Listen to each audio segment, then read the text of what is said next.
Olá, meus amigos, vamos dar continuidade ao nosso assunto referente a delineamento genético e esperança de quadrado médio. Essa é uma terceira parte desse tema que está sendo abordado dentro de um assunto maior que trata de métodos biométricos aplicados ao melhoramento genético vegetal. E na nossa conversa de hoje, nós vamos apresentar as esperanças de quadrado médio num delineamento extremamente importante, que é o delineamento em blocos ou acaso. Então nós vamos pensar aqui nesse delineamento, né, e vamos tratá-lo como se contemplasse efeitos de natureza aleatória. Então o modelo estatístico descreve as observações como sendo consequência de fontes de variações, né? Então existe aqui uma fonte, que é a fonte atribuída ao genótipo, existe uma fonte atribuída ao efeito de bloco e o erro, né? Então nós vamos imaginar que nesse modelo, nós já comentamos que esse efeito da média que está presente no modelo, ele é sempre de natureza fixa. O efeito relacionado ao erro é de natureza aleatória, e os demais efeitos que caracterizam o próprio modelo, a gente tem as certas pressuposições. Nessa conversa de hoje vai ser tanto GI quanto BJ efeitos aleatórios, né?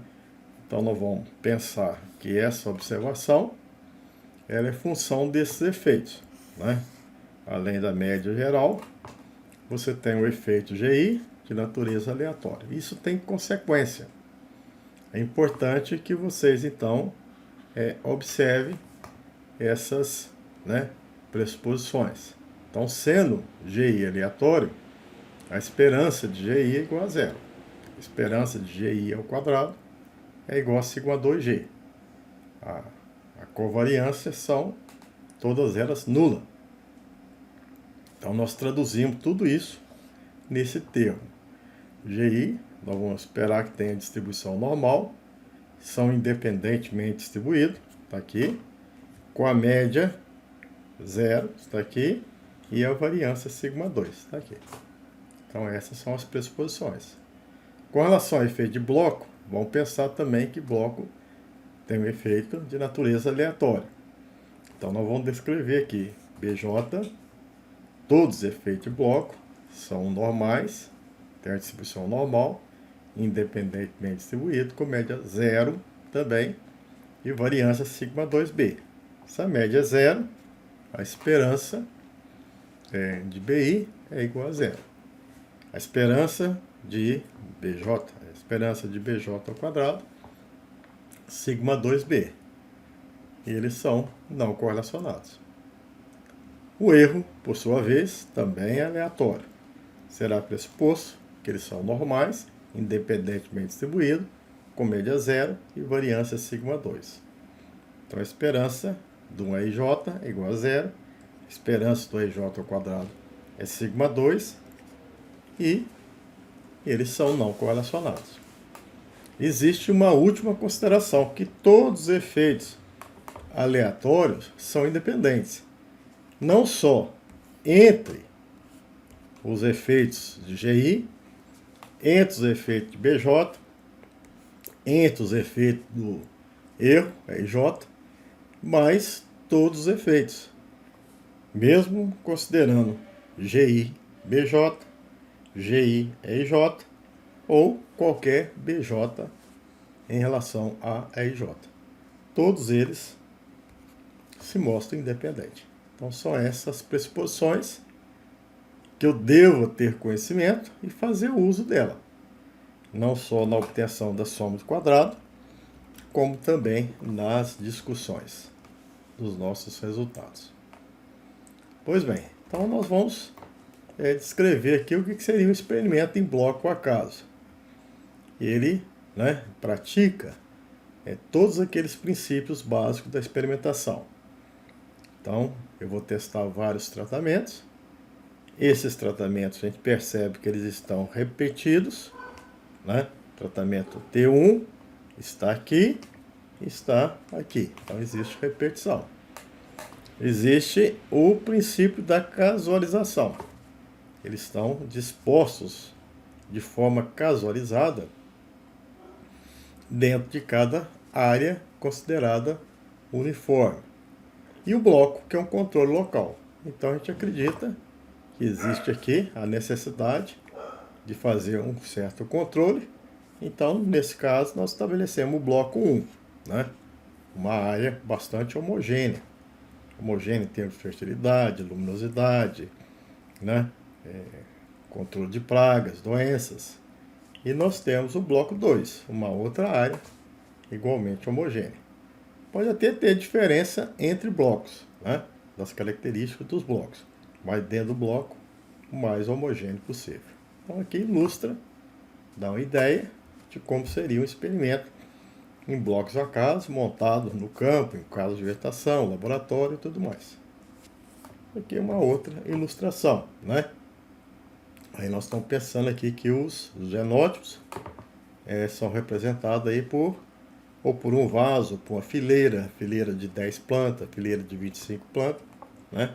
Aqui seria as unidades experimentais, representando aí o genótipo 1, o genótipo 2, que estão todos casualizados e repetidos. Pois bem, então a gente vai fazer análise de variância, porque esses nossos genótipos vai ter valores 10,5, esse outro aqui 8,9, né? 15. Então nós temos perguntas, bastante perguntas, se existe uma variação genética entre essas unidades que são amostras de uma população. Nós podemos ter outras informações que são relevantes, correlações, heritabilidade, a precisão como o experimento foi conduzido. Então, para eu tendo muitas perguntas, preciso de ter resposta. E essas respostas virão por uma análise dessa variação. Por que deu 10? Por que deu 15? Por que deu 8? Preciso fazer uma ANOVA, né? Então, uma das primeiras providências é a análise da variação. Depois eu posso até pormenorizar, né? Eu posso ir atrás de detalhes. Se a ANOVA me disser que tem variação, eu posso pesquisar essa variação. Se fosse feito fixo, eu poderia detalhar por meio de um teste comparativo de média, ou agrupamento de média, ou análise de regressão. Se for efeito aleatório, eu vou ter outras perguntas. A variação, ela existe? Existe. Ela vale quanto? Vale 20. Ela é pequena ou ela é grande? Vai depender da variação total fenotípica. Bom, a variação fenotípica, se for 30, 20 é grande. Então tem essa proporcionalidade que é a heritabilidade. Pois bem, então eu preciso fazer essa análise de variância.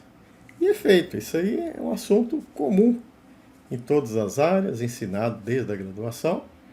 E a gente aprende então a fazer essa análise de variância. E já sabe que nessa análise de variância eu descrevo as fontes de variações, tenho o conceito de grau de liberdade, nós vamos relembrar aqui como obter soma de quadrado e quadrado médio. Então, a gente sabe já fazer. Muitas vezes é ensinado para o aluno sobre o modelo fixo. E a gente parte daqui e posteriormente afirma que as nossas hipóteses, a hipótese básica, seja testada contra um F particular, que é um F contra o resíduo. Mas aqui nós temos um detalhe a mais de que os nossos tratamentos é de natureza aleatória. Então são unidades temporárias que eu estou avaliando e estou fazendo pergunta importante sobre eles, mas que essas respostas vão ser extrapoladas para a minha população de interesse.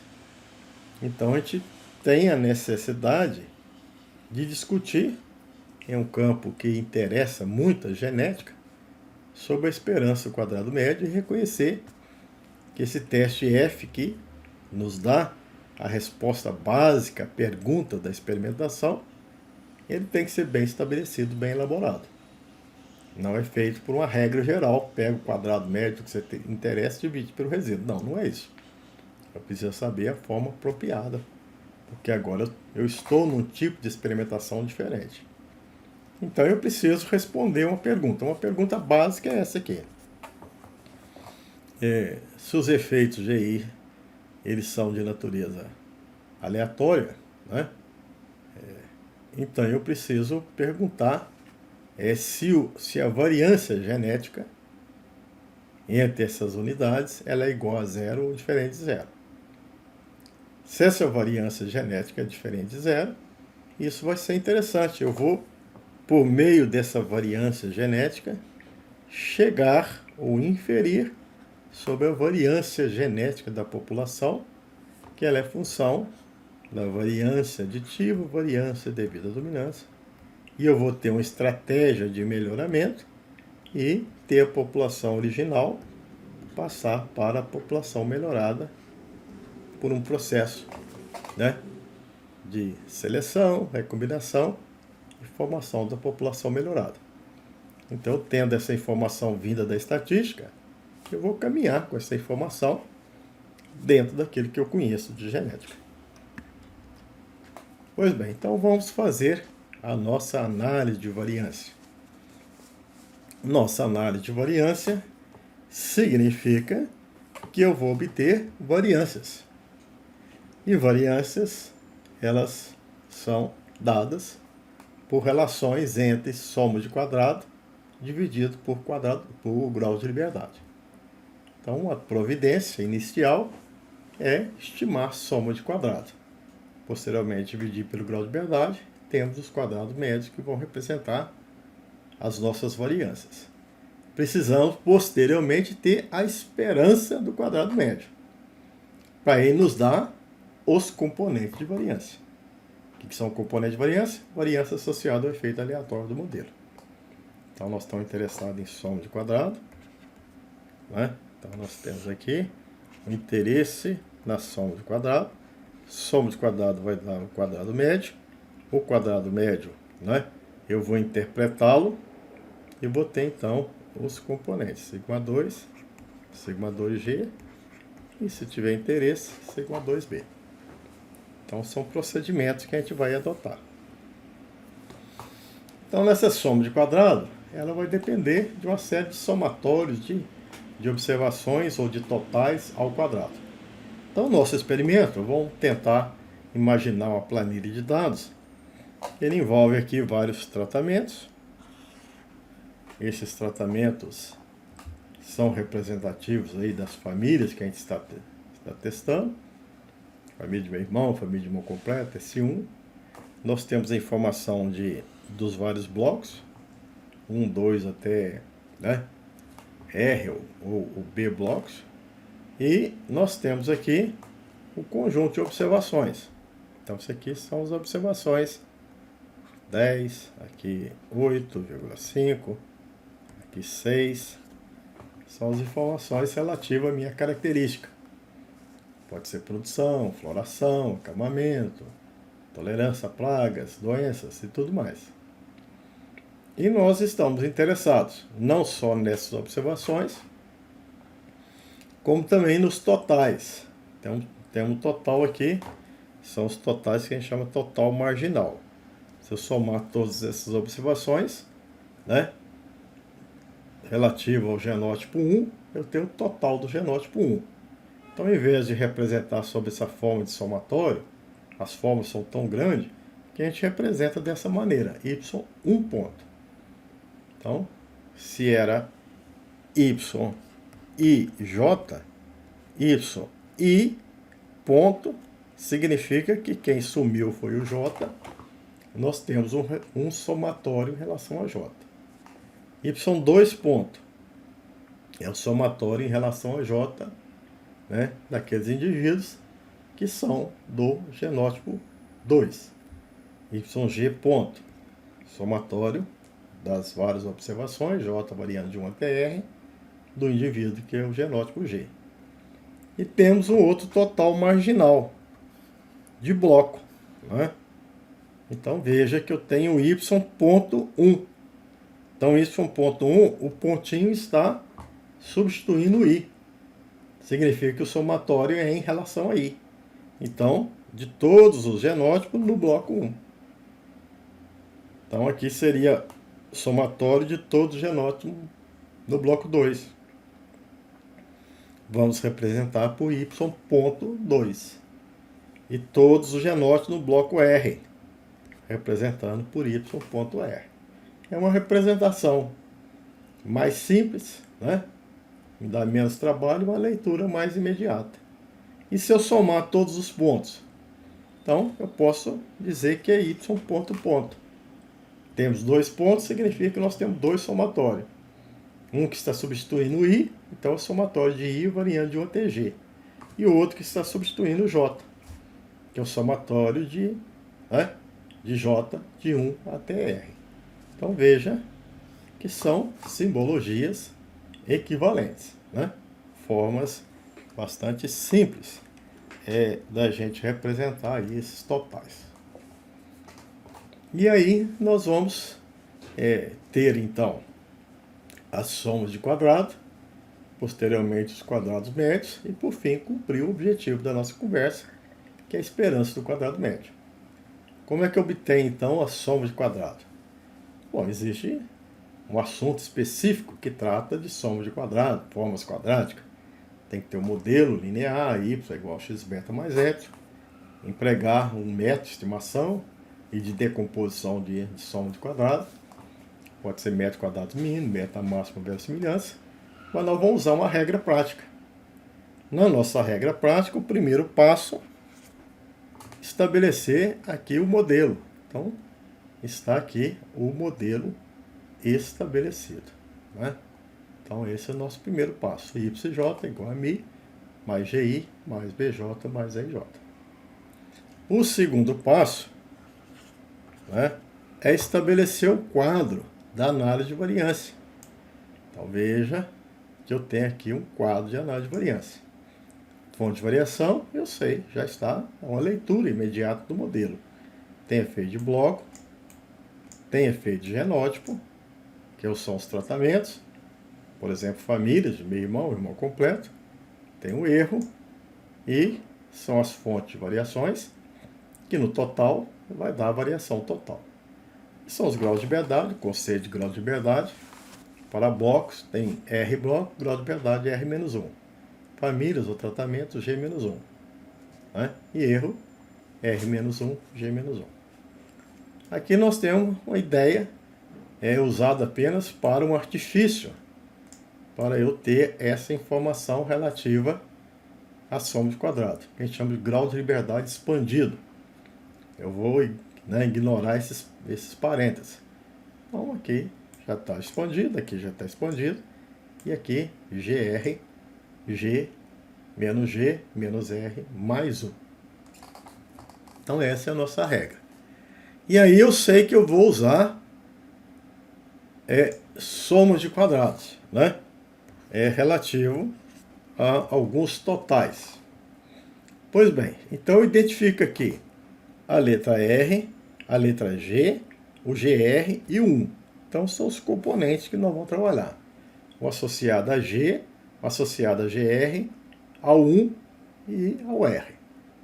O componente associado a G significa que eu vou estar trabalhando com os totais de genótipo, aqueles Y e ponto.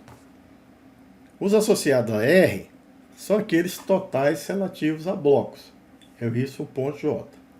Quando eu tiver o número 1, eu estou relacionado com a correção e é o total geral. E GR, eu vou estar trabalhando, não existe nenhum somatório, eu vou estar trabalhando com a própria observação Y e J. Esse total de GR é um total de R informações. O Y em R é uma observação individual. O total geral é o somatório de toda a minha planilha, que tem GR observações. E o total de bloco é um total que eu tenho que somar todas as informações dentro do bloco relativas aos genótipos. Então, o importante é que você possa. Tem muita gente que já faz essa associação imediata, essa leitura dos componentes e aqui os somatórios, os totais. Se eu tenho G, eu vou somar em relação a I, né? Então, somatório de Y ponto ao quadrado. Cada total vem de, no caso de genótipo, vem de R observações. Se eu tenho R, o somatório é em relação a J. Então, somar tudo em relação a J, dividir pelo número de observações que deu origem àquele total, G. Se eu tenho GR, não tenho somatório, eu não tenho, é observação. Então eu vou somar em relação a I, aqui tá, é uma simbologia, é como se eu tivesse o somatório duplo, somatório em relação a I, somatório em relação a J. E o 1 endereça ao total, geral ao quadrado, dividido por número de observações, que é GR. Então, esse quadro a gente usa, muita gente já experiente, até não precisa desse quadro. O que nós precisamos é de uma sistemática como essa. Aqui o quadro ANOVA, tá certo? O grau de liberdade expandido. Aqui a gente tem esse quadro auxiliar, é bom para aqueles indivíduos que estão iniciando, aprendendo sobre essa regra prática. Mas o fato é que se eu quero a soma do quadrado total, eu vejo o grau de liberdade, eu sei que é GR menos 1. GR menos 1 tem dois elementos, o relativo a GR e o relativo a 1. GR, né, não é total, é a própria observação. Então, somatório duplo, aqui, um somatório simples, se a gente pensar que ele está em relação a IJ, né, ao quadrado menos a correção. Esse 1 significa que é a correção. Se eu quero só um quadrado de tratamento, de genótipo, basta eu lembrar que o grau de liberdade é G menos 1. Vai ter dois elementos. O primeiro em relação a G, quer dizer que é um total do genótipo, somatório em relação a I. Esse total ao quadrado dividido por R, que é o número de observações que deu origem àquele total, menos a correção. Se eu quero o bloco, dois elementos. Então, tem um total em relação ao bloco, ao quadrado, sobre G, menos a correção. Se eu tenho um resíduo, o resíduo sai por diferença, ou eu posso fazer a leitura dos graus de liberdade. Temos aqui 4 termos. Então, vai aparecer 4 somatórios. Um em relação a GR, então, somatório de YJ ao quadrado. Negativo, aqui o sinal negativo, então é menos. Somatório em relação a I, ao quadrado. E esse total genótipo dividido por R. Depois menos R, então é um total em relação a bloco ao quadrado sobre G. Depois tem mais 1, então é mais a correção. Então veja que se a gente souber os graus de liberdade, às vezes com a prática, rapidamente você descreve a soma de quadrado para experimentos aí balanceados. Então nós temos aqui a soma de quadrado. Lá no livro de introdução à genética quantitativa, a gente apresenta aqui um exemplo, né? Só para você fixar melhor o que é esses totais ao quadrado. Um experimento com 10 genótipos, 3 repetições. Aqui nós temos os totais. Isso aqui é o Y, I ponto. Né? Aqui é o Y, 2 ponto. Aqui é o Y, 10 ponto. Aqui é o Y ponto 1, ponto 2, ponto 3. E esse aqui é o Y ponto, ponto. Então, isso aqui representa os Y e ponto. Esses em verde estão representando aqui o Y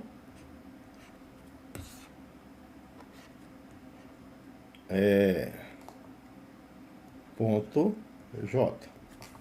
Então, são os totais que me interessam. A correção é Y ponto, ponto, é esse valor aqui, 4.379 ao quadrado dividido por GR. A soma do quadrado total a soma dos quadrados de cada observação menos a correção. Então, cada observação vai ser elevada ao quadrado, menos a correção, que eu já calculei aqui. Tá, essa é a soma do quadrado. A soma do quadrado do tratamento é 1 sobre R do total ao quadrado menos a correção. Então, são esses totais aqui, 387 ao quadrado, 462 até 470 ao quadrado, sobre 3, que são totais de 3 blocos, menos a correção. Só um quadrado de bloco é o total de bloco. Esse bloco, 1.394, 1.510 ao quadrado, 1.475 ao quadrado, sobre o número de informações que deram origem a esse total, 10 genótipos. Menos a correção, só um quadrado de bloco. Só um quadrado de resíduo, posso tirar por diferença.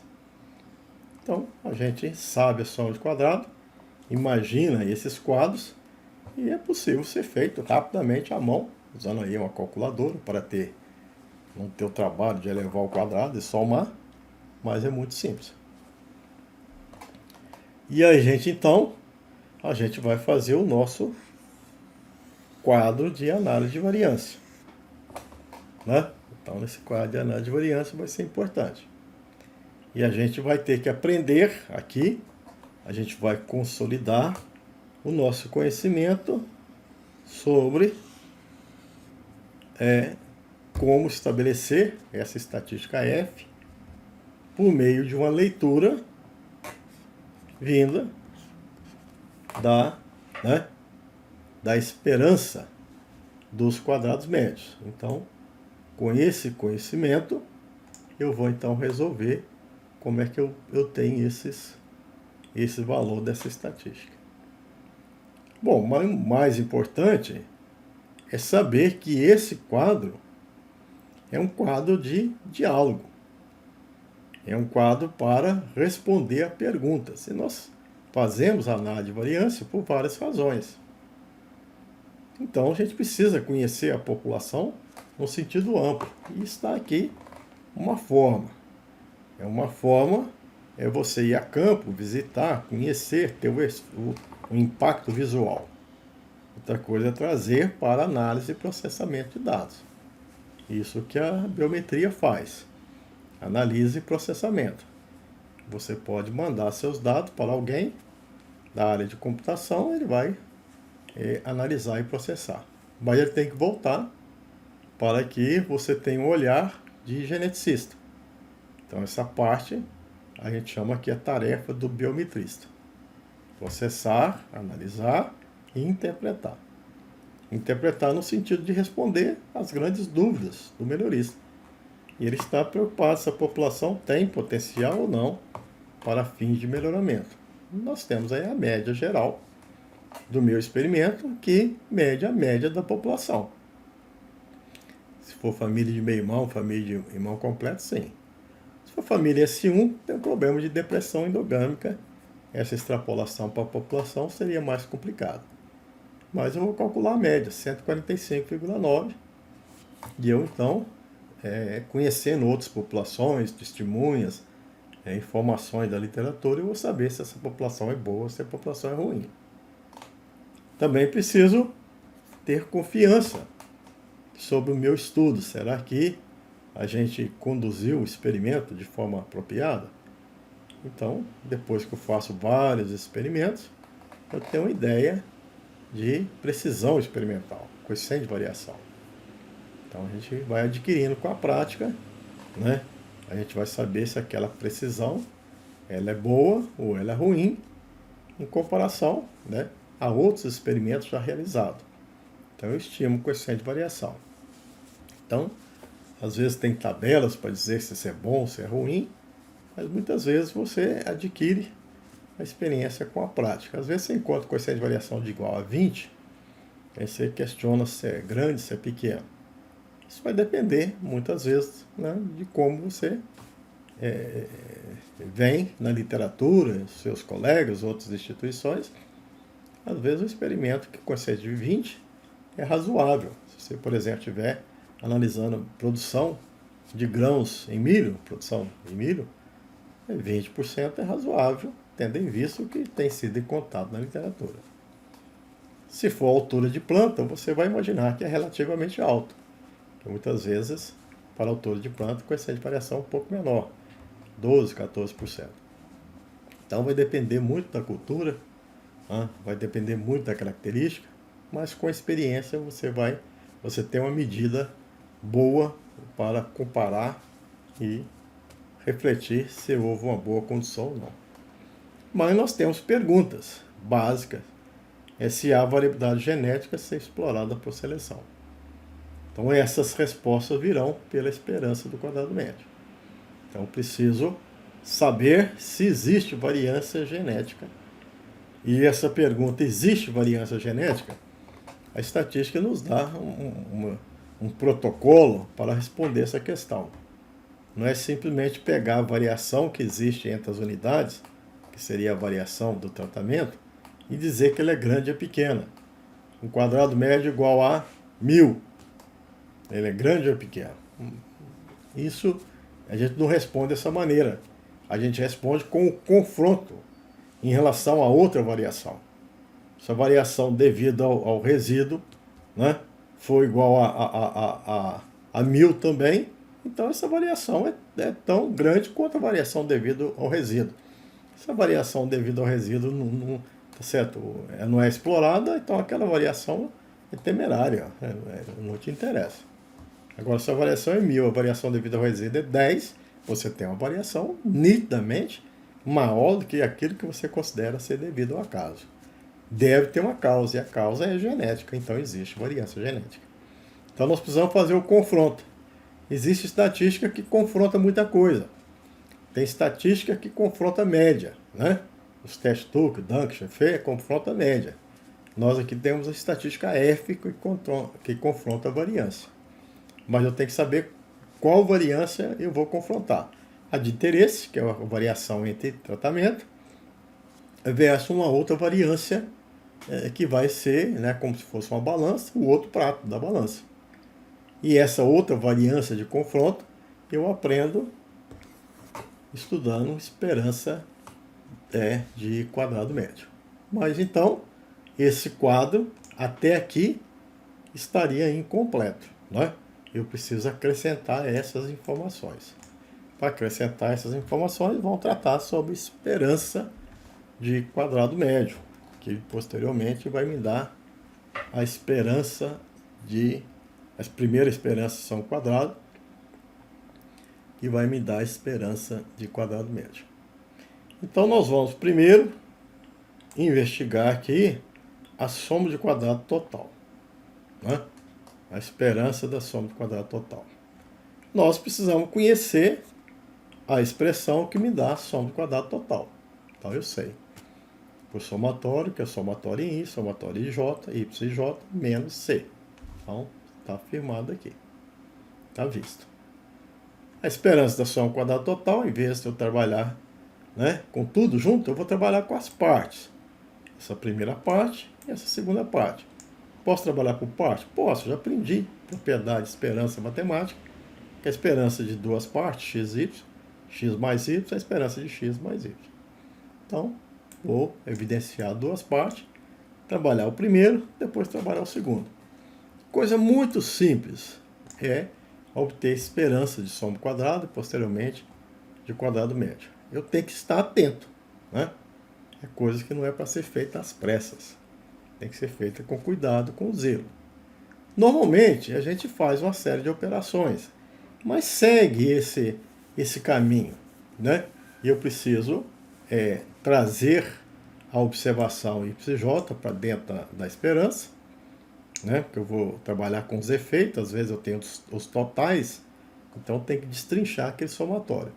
Aquela representação Y ponto, ou Y ponto ponto, ela é interessante, mas nesse momento aqui eu tenho que voltar para a informação original, que me leva a Y e J. Então tem que aparecer o Y e J. Depois eu tenho que elevar ao quadrado, porque são somas de quadrados. Eu tenho que aplicar o somatório e aplicar a esperança. Aí essa história de elevar ao quadrado e aplicar o somatório, tem hora que eu tenho que aplicar o somatório primeiro, depois elevar ao quadrado e assim por diante. Mas o que eu vou fazer? Você apenas vai respeitar os sinais de operação. Né? Para isso existe chave, parênteses e colchete. Né? Você respeitando, você sabe a hora de elevar ao quadrado, a hora de destrinchar a somatória. Então vamos ver aqui o primeiro, acompanhar o primeiro elemento. Né? Então veja que o y e j que está elevado ao quadrado. Então vou manter a esperança, vou manter o somatório e trazer o modelo. Né? Mi mais GI mais BJ mais EJ. E esse valor, sim, aí é elevado ao quadrado. Então preciso elevar ao quadrado primeiro. Deixar lá o somatório de lado. Então vou elevar ao quadrado. M ao quadrado, M2. GI ao quadrado, GI ao quadrado. BJ ao quadrado, BJ ao quadrado. EJ ao quadrado. Mais uma série de coisas que nós podemos agrupar aqui. Falar que isso tudo é duplo produto. Porque aquela nossa pressuposição que a esperança entre dois efeitos, ou de um efeito constante ou efeito aleatório, vai dar tudo zero. Então veja que eu repeti aqui e agrupei tudo isso aqui em duplo produto. Agora eu vou aplicar o somatório. Somatório primeiro em J, depois em I. Tá certo? Então, bom, o M2, ele é, se eu aplicar o somatório, o certo é aplicar o somatório em J, do jeito que está aqui, depois em I, eu posso aplicar o somatório tudo junto, não há perigo nenhum, né? Aqui, né? Mas eu tenho que lembrar aqui das pressuposições lá dos efeitos fixos e aleatórios. Então, se isso aqui é a constante, vai estar GRM2. Aqui vai ser constante em relação a J, né? Mas o somatório aqui vai ser do GI. Vai ser constante em relação a J, porque é somatório de GI. Então, essa constante R aparece por fora e mantém o somatório em relação a I de GI. Aqui BJ é constante em relação a I, que então varia de 1 até G, propriedade somatório. E aqui eu mantenho o somatório evidenciado. Aplico a esperança de uma constante, a própria constante. R, somatório de GI. Somatório de GI é G1 ao quadrado mais G2 ao quadrado, mais esperança de G1 ao quadrado é sigma 2G. Então, esperança de G2 ao quadrado, sigma 2G. Aqui vai aparecer G sigma 2G. Aqui vai aparecer GR sigma 2, GR sigma 2. E aqui vai aparecer, já tem G mais R, GR sigma 2B. Tem que fazer com calma, respeitando essas orientações. Bom, o segundo termo eu tenho que investigar também, que era a correção. Então, 1 sobre R, somatório de y ponto ponto. Aqui, como o nosso objetivo era trazer o y e j, eu tenho que resgatar o somatório, mas deixando aqui o sinal, sob a forma aqui desse colchete, para realçar onde está o quadrado. Então, eu vou trazer aqui o meu modelo para YJ, substituir o YJ pelo modelo desejado. Então, veja que primeiro eu vou aplicar o somatório, para depois elevar ao quadrado. Tá certo? Então, vou manter aqui o quadrado e aplicar o somatório em relação a I e em relação a J. Então, a M vai ser GRM, aqui vai ser R somatório de GI, G somatório de BJ e somatório. Muito cuidado aqui, né? Se isso aqui fosse fixo, isso aqui seria zero, né? Então aqui a gente precisa estar atento. Se for fixo aleatório, nossas deduções, isso aqui é igual a zero? Não, não é igual a zero. Isso aqui é diferente de zero, eu posso manter aqui, né? Isso aqui é diferente de zero, eu vou manter. Tá certo? Aí sim que eu vou elevar ao quadrado. Para elevar ao quadrado, então eu vou levar G2, R2, M2. Aqui R ao quadrado e evidenciar que agora o somatório está ao quadrado. Aqui G ao quadrado, evidenciar que o somatório em relação a B, em relação a BJ, vai ser tudo ao quadrado. E aqui agora, isso aqui vai ser ao quadrado. Vai ter outros termos? Vai. Vamos colocar tudo em duplo produto. Aí então eu posso aplicar aquela terceira fase que é a esperança, né? A esperança dessa constante é igual a constante. R2 somatório de GI, eu tenho que mentalmente imaginar que aqui vai ser G1 ao quadrado mais G2 ao quadrado mais G ao quadrado mais 2G1, G2. Quem tem dificuldade tem que expandir isso aqui do lado e ver o que vai dar e aplicar posteriormente a esperança. Você vai ver que vai dar G, vai ter G, o G1 ao quadrado, G2 ao quadrado, até G ao quadrado, G sigma 2G. Aqui é a mesma coisa, você tem que destrinchar isso. Então você tem que fazer ao lado e ver que vai dar essa estrutura. A mesma coisa em relação a IJ, que nós fizemos aqui, você consegue visualizar rapidamente. Então você tem a esperança desse segundo termo. A esperança são ao quadrado, nós já deduzimos o primeiro termo no slide anterior, menos esse segundo termo. Então, só colocar aqui, esse aqui é o segundo termo, está sendo colocado, o primeiro termo foi apresentado anteriormente, e eu tenho a esperança ao quadrado total. É sempre bom ver. E uma pista que eu não cometi algum erro, deixei alguma coisa para trás, é que o coeficiente que acompanha o sigma 2 é o grau de liberdade associado à fonte de variação. Que no caso aqui é o total e é GR menos 1. Bom, agora nós vamos investigar a soma de quadrado de tratamento. Sabemos a fórmula, tem dois termos. Primeiro termo, o total de cada genótipo ao quadrado, somatório, e divide pelo número de observações que deram origem a esse total, menos a correção. Trabalho com o primeiro termo. O que eu tenho que fazer? Observar essa conduta. Trazer para YJ, elevar ao quadrado ou não sei se é essa ordem, eu sei que eu tenho que fazer essas atividades. Não necessariamente nessa ordem. Então, nesse caso, eu vou trazer o YJ. Trouxe. Então, YJ e destaco o que está sendo elevado ao quadrado. Aqui é a maior fonte de erro. Trouxe. Aí, eu vou trazer de novo para YJ e destaco o que vai ser elevado ao quadrado. Então, significa que aqui eu vou aplicar o somatório, elevar ao quadrado, depois eu vou aplicar o somatório. Então veja que essa atividade, o que eu vou fazer primeiro, o que eu vou fazer depois, aplicar o somatório? Não, você vai fazer respeitando aqui os operadores. Está dizendo que eu vou aplicar o somatório, eu vou em J. O que der eu levo ao quadrado. Depois o resultado eu vou somar em relação a I. O que der eu aplico a esperança. Se você fizer isso calmamente, com zelo, tá certo? Você não vai ter dificuldade.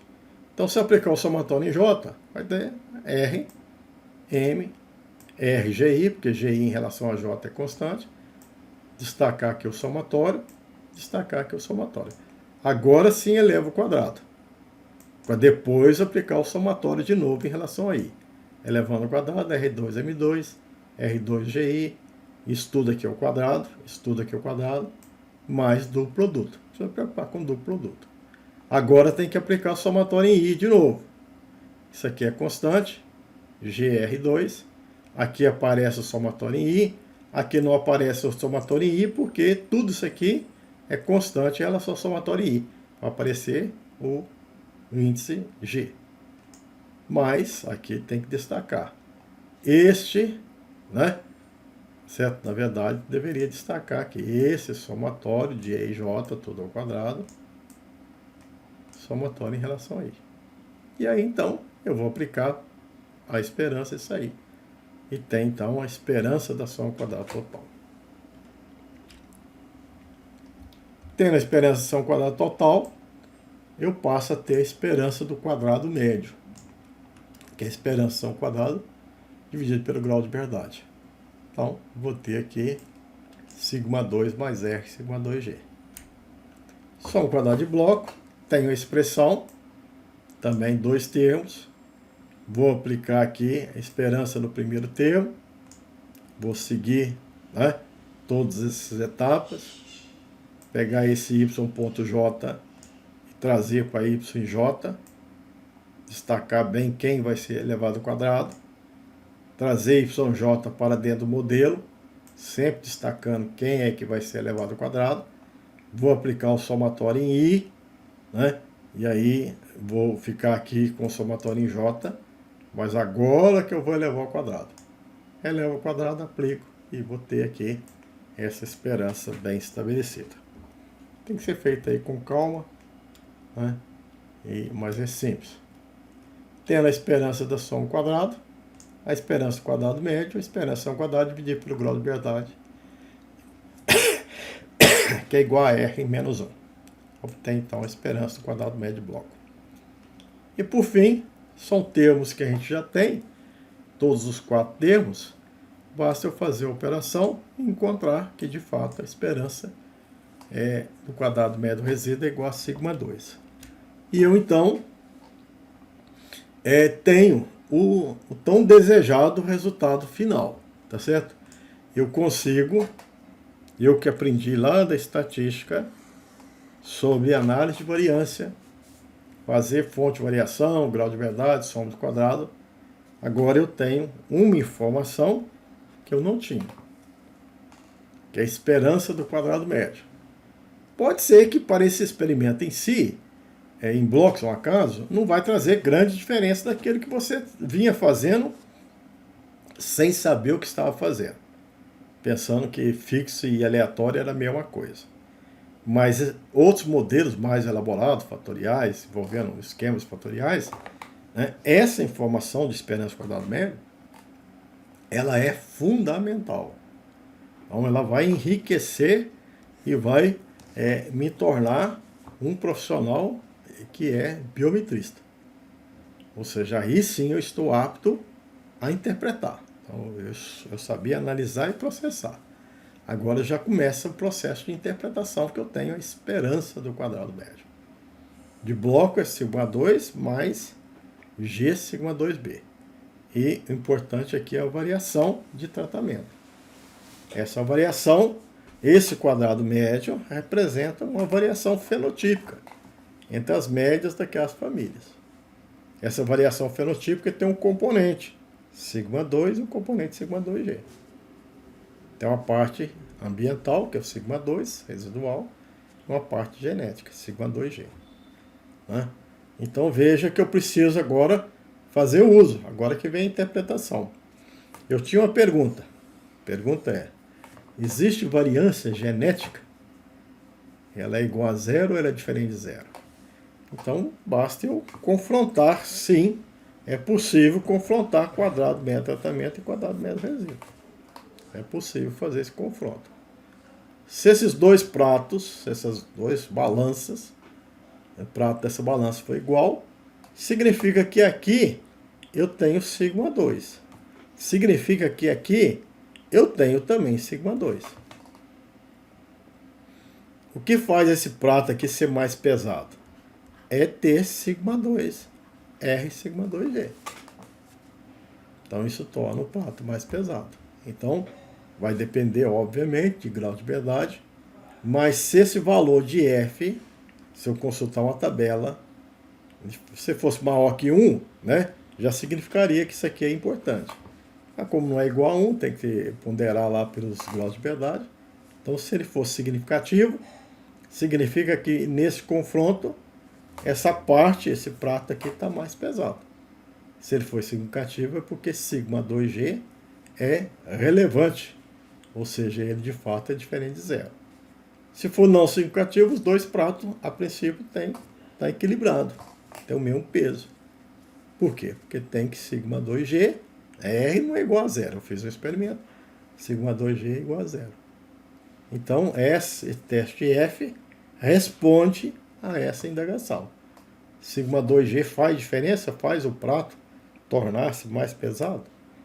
Então, se sim, bom, tem o teste F confronto feito de acordo com o que a gente sabe.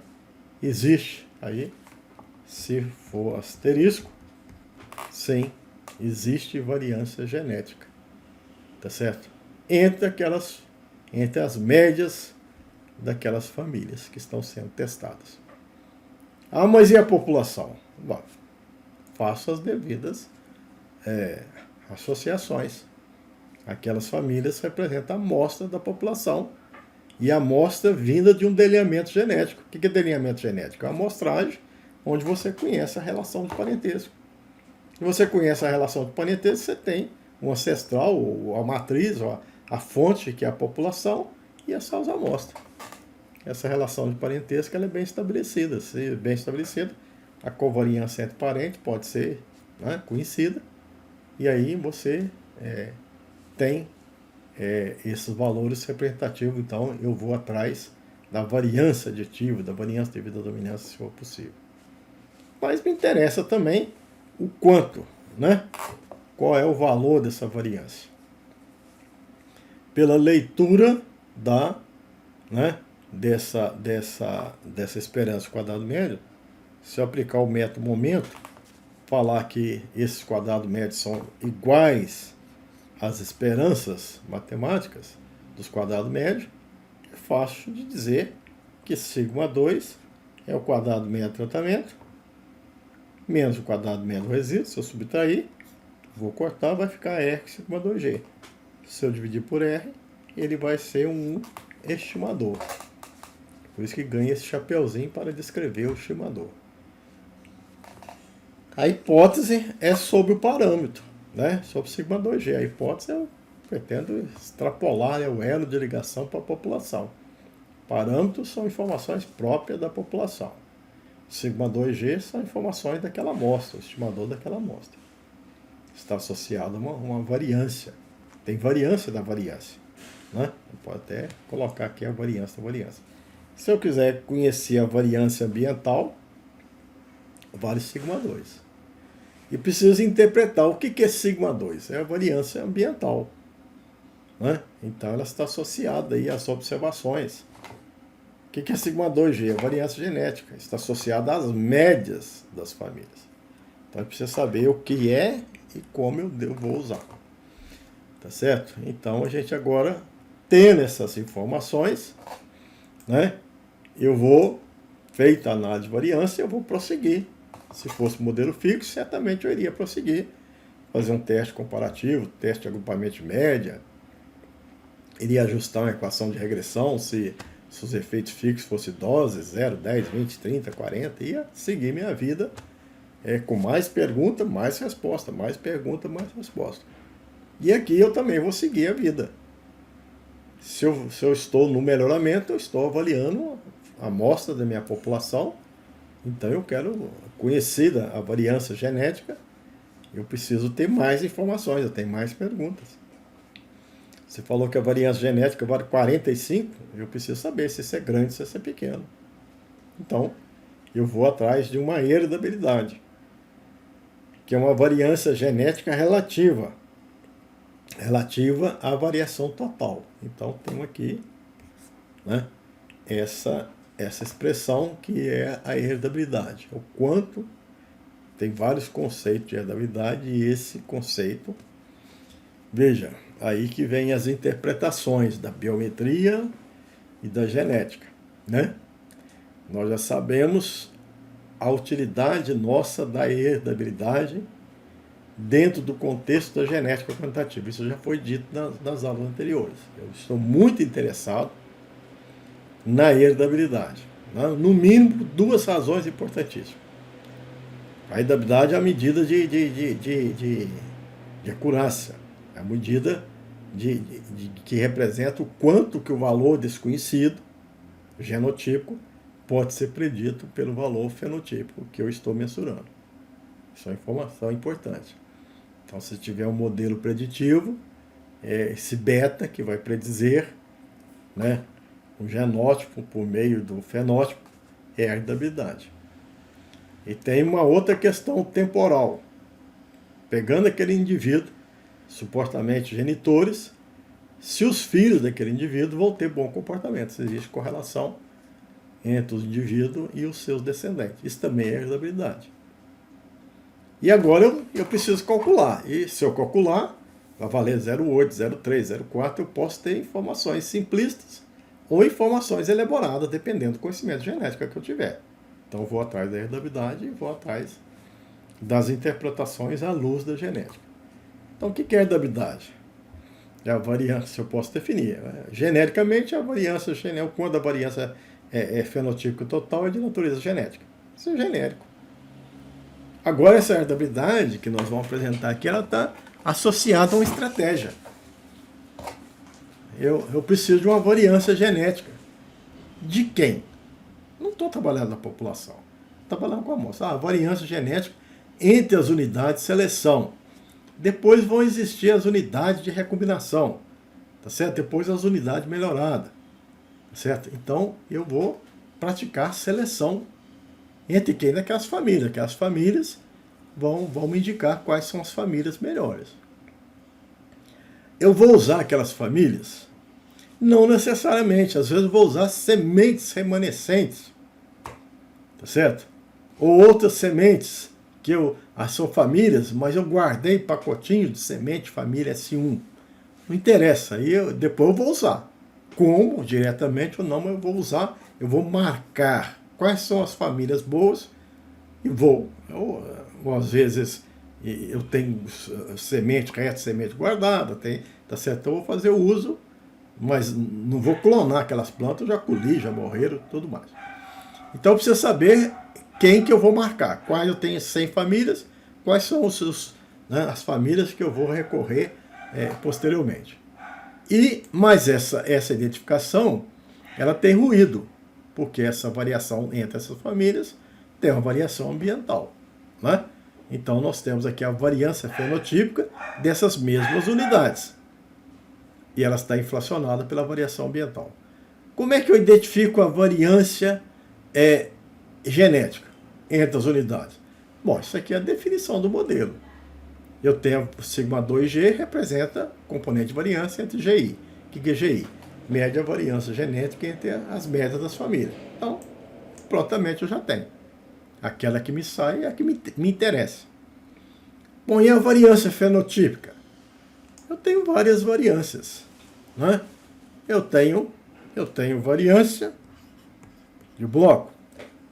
Isso aqui é genético? Não, isso aqui deve ser ambiental. Né? Eu tenho a variância total. Ela é fenotípica?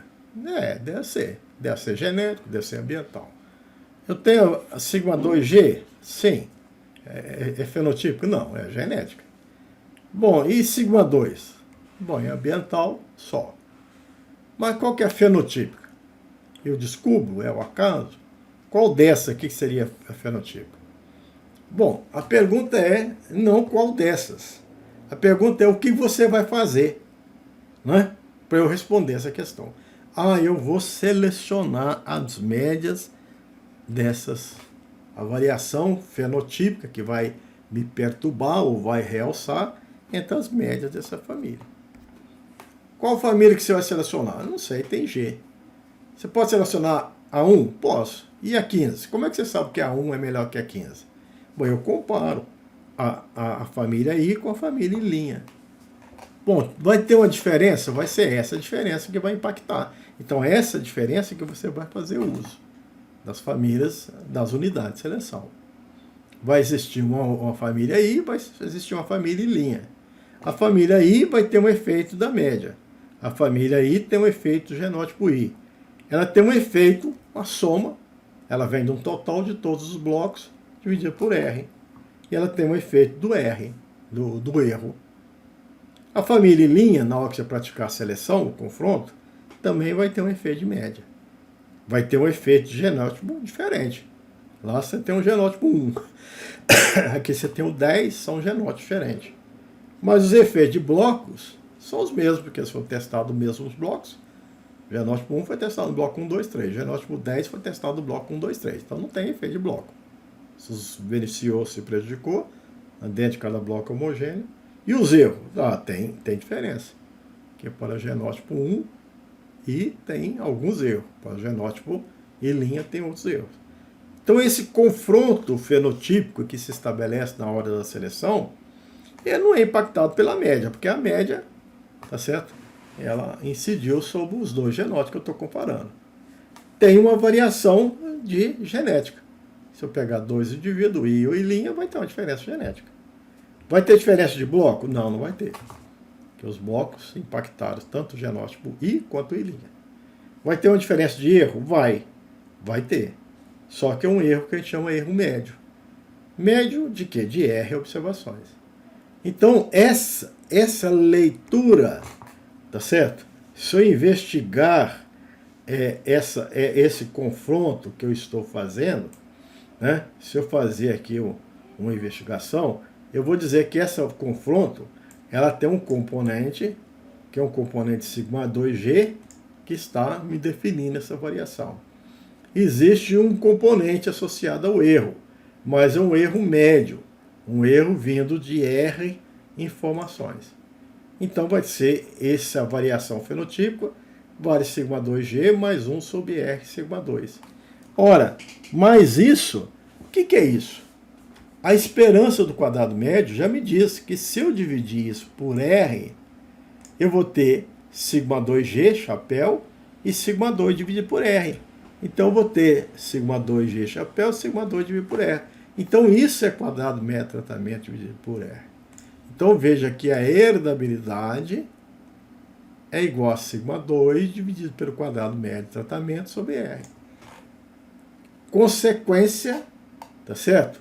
De uma atividade sua. Ah, mas eu não quero fazer seleção assim. Eu quero selecionar aqui dentro. Eu esqueço o experimento. Eu vou fazer seleção massal. Então existe outra heredabilidade. Essa não te serve.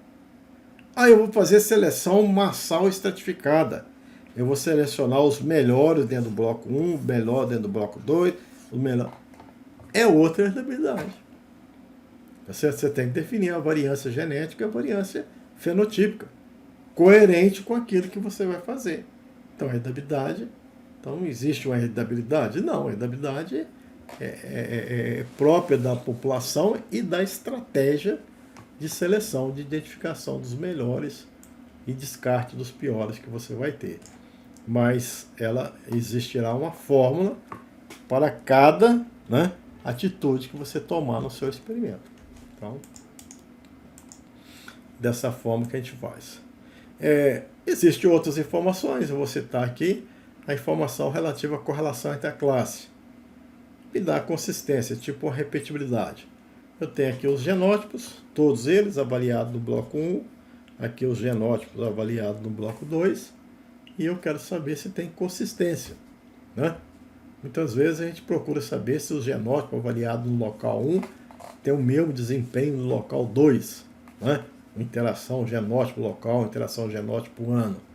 Existe também uma pergunta bastante interessante. Se os genótipos avaliados no bloco 1, eles têm um desempenho consistente em relação ao bloco 2, em relação ao bloco 3. Isso a gente chama de correlação intraclasse.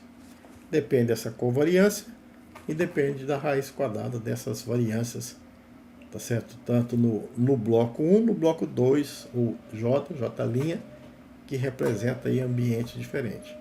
Essa covariância é a covariância de YJ, é M mais GI mais BJ mais EIJ. YJ' é M mais o próprio GI, aqui B e J' e EIJ'. Então, o que tem em comum, se a gente aplicar aqui propriedade de covariância, a gente vai ver que a própria variância de GI, covariância de constante com variável é zero, covariância envolvendo dois efeitos diferentes por pressuposição é igual a zero. Então, essa covariância vale sigma 2G. A variância de YJ, que é a própria variância de YJ', tanto faz, que é constante, não tem variância. Então, vai ser a variância GI mais, tá certo, variância de BJ mais essa variância. A gente vai, na verdade, esse BJ aqui é um particular bloco. Não é qualquer BJ, é a variância dos genótipos I no bloco 1. Então todo mundo aqui é constante, isso aqui já deveria ter saído do modelo. Né? Aqui é a variância do genótipo I no bloco J'. Então isso aqui não impacta, isso aqui não está sendo levado em consideração porque dentro do bloco só varia os efeitos genótipos, o efeito sigma 2. Então a gente trazendo essa fórmula para cá, substituindo, a gente tem essa outra expressão, que R, né, é sigma 2G sobre sigma 2G mais sigma 2. Isso me dá aí a correlação intraclasse, né? Informação importante para nós aqui. Então veja que o que fica para finalizar o que fica aqui lembrando que é preciso fazer como a maioria das áreas faz, análise de variância, ela é bastante informativa. Posteriormente, o geneticista, para uma interpretação à luz da genética, ele precisa da esperança do quadrado médio. Essa esperança do quadrado médio, o seu conhecimento se justifica por si só para você conhecer o componente variância, que é a variância associada ao efeito aleatório, que é o que te interessa, e não só conhecer, mas testar a hipótese que é igual a zero, diferente de zero. Isso é importante. E uma vez que você consegue isso, uma série de outras possibilidades, de outros caminhos virão. Você vai querer interpretação mais ampla, você vai querer analisar uma variável, conhecer a heredabilidade, conhecer a correlação interclasse, duas variáveis, você vai querer conhecer as covariâncias, as correlações genéticas, várias variáveis, você vai querer conhecer as matrizes de variância, covariância, genética, fenotípica, para estabelecer índice de seleção, associações por meio de análise de trilha. Então a gente percebe que um mundo de informação virá para você, começando aí com esse conhecimento de esperança quadrado médio. Pois bem, por hora é só, e a gente vai continuar esse assunto numa próxima conversa. Agradeço muito aí a atenção de todos e até mais.